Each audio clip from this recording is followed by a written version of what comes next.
13 February मंत्रिमंडळ बैठकीत 3 महत्त्वाचे निर्णय। मुख्यमंत्री देवेंद्र फडणवीस यांच्या अध्यक्षतेखाली आज मुंबईत मंत्रिमंडळाची बैठक झाली। या बैठकीत 3 महत्त्वाचे निर्णय घेण्यात आले। मंत्रिमंडळ निर्णय पुढीलप्रमाणे: देहरजी मध्यम पाटबंधारे प्रकल्प तालुका विक्रमगड जिल्हा पालघरसाठी 2599.15 कोटी रुपयांच्या सुधारित खर्चाला मंजुरी। प्रकल्पातून 69.42 दलघमी पाणीसाठा वसई विरार महापालिकेच्या पिण्याच्या पाण्यासाठी आरक्षित। 2.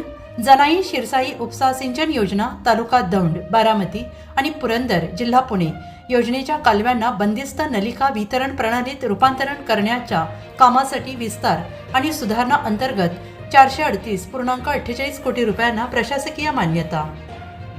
जनाईतून दौंड बारामती पुरंदर तालुक्यातील अवर्षण भागात 8,350 हेक्टरला सिंचन। शिरसाईतून बारामती पुरंदरच्या अवर्षण भागात 5,730 हेक्टरला सिंचन। 3. आपत्ती व्यवस्थापन प्राधिकरणात बदलण्याचा निर्णय देखील आजच्या मंत्रिमंडळाच्या बैठकीत घेण्यात आला आहे।